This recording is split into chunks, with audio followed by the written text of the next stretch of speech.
nonprofits, but also for-profits, also educational institutes, governmental organizations as a current resource.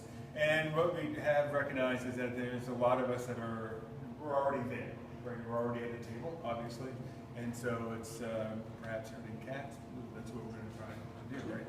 So progress, monitoring, community awareness, engagement. There's already efforts in different areas trying to build councils of communities. Greater amount of youth leadership emerging, so we can tap into these types of resources. Previous attempts, efforts of existing, right? So many nonprofits, so many organizations are putting forth initiatives, trying to get everyone to share that discourse, essentially. School and housing, desegregation attempts, these are all previous attempts. Why does this problem continue to persist? Well, we have cleavages between these organizations. We have power and privileges that are separating us, right? And then we need to continue. We have a lot of monitoring. All the organizations typically gather data, but the follow through to the end of the road is a problem. Right? So that's what we have. Thank you. Okay, so group 2, can you present what you have? Yes. Oh, they're busy writing. Do you want me to skip to group 3 quick? No, it's I got it, okay. This is good. It's a good percolating, it's good. Okay, group, jump in. I'm going to throw some of these down and try to make sense of that. Okay, so we talked about who is going to be impacted in terms of people and how they sort of fall into dominant and subordinate groups, and depending on the topic and the aspect of identity we're talking about. You could need a dominant group in one area and a subordinate group in the other. So that was sort of our way to think about how we think about who benefits. At the end, everybody benefits because everybody's in a dominant and subordinate group, but one way or the other.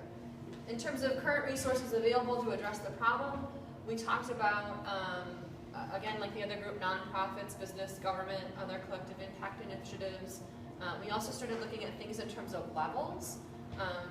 And I'm not sure where this fits exactly, but we put it here. So thinking about the individual level, the organizational level, the structural level, the levels in which these organizations are operating, and we listed a couple specifically as well.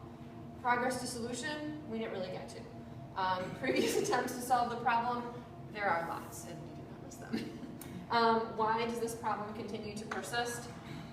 We had some interesting discussion around, as a collective, we aren't sure. There was a lot of sort of lack of knowing, I think, around has anybody really looked at the problem as a whole, right? It's a huge issue, and folks in this room, what we're trying to do is look at the problem overall. And as a collective, have we made progress together? I'm not sure that we have. And that was the sentiment of the group, I think. Is that right, group? I see nods. Okay. We talked about maybe the lack of acting on existing data, right? And then I think there's been, some progress at the individual organizational level. And the 2 cents that I would throw in from just things that I've heard in the last couple weeks is I think there's so much need that community groups are trying so hard to meet that need that sometimes it's hard to, I know in my work, it's hard to step back and think, am I acting on data? Am I using sort of strategic thinking around this? You can't, because you're just going as fast as you can and need as much as you can. Awesome. Other things to add? That was probably over a minute. Apologies. Thank you. Group 3?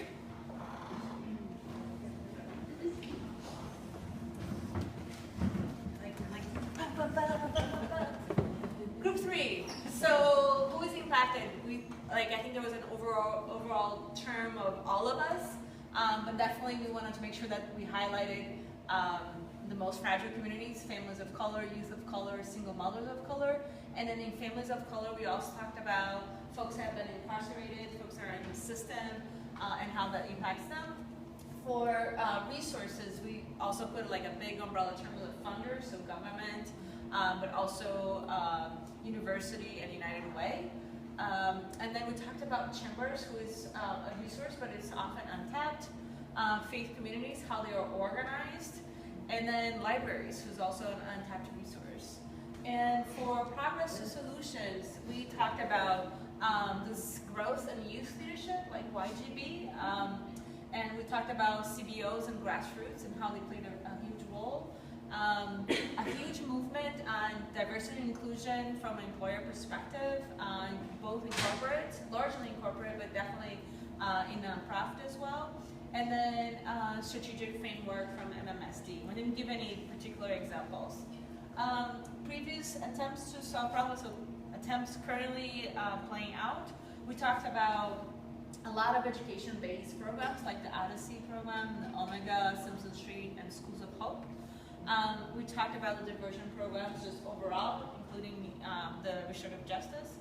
And then race to equity and justified anger.